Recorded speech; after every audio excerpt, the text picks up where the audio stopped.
bersama saya Siti Zara Makbulah sebagai host. Kali ini kita akan membahas isu yang sangat penting, yaitu tantangan dan solusi dalam pengelolaan lingkungan global. Kita tahu perubahan iklim, polusi, dan kerusakan ekosistem menjadi ancaman nyata bagi kehidupan di bumi.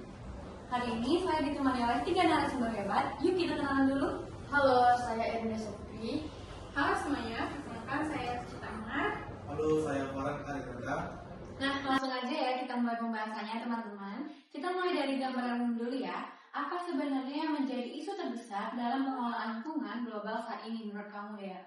Masalah utamanya adalah perubahan iklim. Suhu bumi itu meningkat akibat emisi gas rumah kaca yang menyebabkan cuaca ekstrim, akhirnya permukaan laut dan hilangnya keanekaragaman hayati.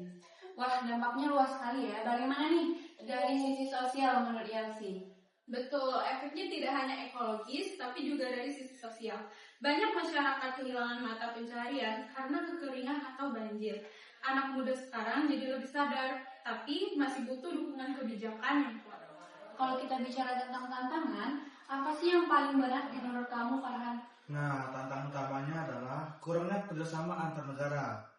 Negara maju dan berkembang sering berbeda pandangan soal tanggung jawab. Padahal lingkungan adalah masalah global yang harus diselesaikan bersama. Dari sisi industri, tantangan kami adalah transisi ke ekonomi hijau. Tidak mudah mengganti sistem produksi lama menjadi ramah lingkungan tanpa dukungan teknologi dan dana yang cukup. Saya tambahkan ya, ada juga tantangan dari kurangnya kesadaran publik. Banyak orang masih menganggap isu lingkungan bukan prioritas, padahal dampaknya langsung terasa. Kalau begitu, mari bicara solusi nih. Apa sih langkah konkret yang bisa dilakukan nih menurut kamu, Yelsi? Langkah konkret yang bisa kita lakukan itu ada edukasi masyarakat adalah kuncinya. Gerakan kecil seperti pengelolaan sampah, mengurangi plastik, atau menanam pohon bisa juga dampak besar kalau dilakukan bersama. Nah, dari sisi kebijakannya itu pentingnya adanya kerjasama global seperti Paris Agreement yang mendorong negara-negara untuk menurunkan emisi karbon.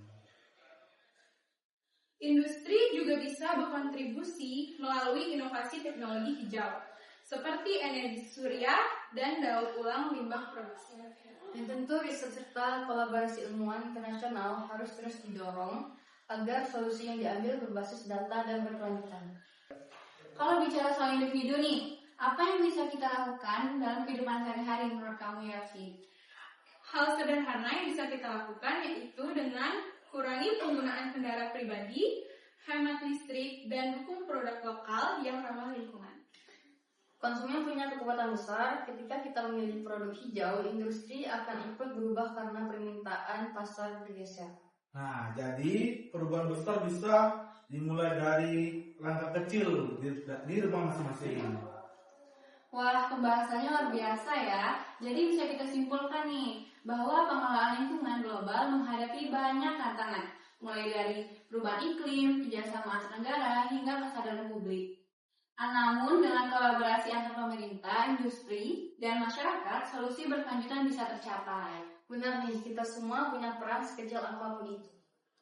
Terima kasih untuk para narasumber yang sudah hadir hari ini, dan untuk para pendengar suara hukum.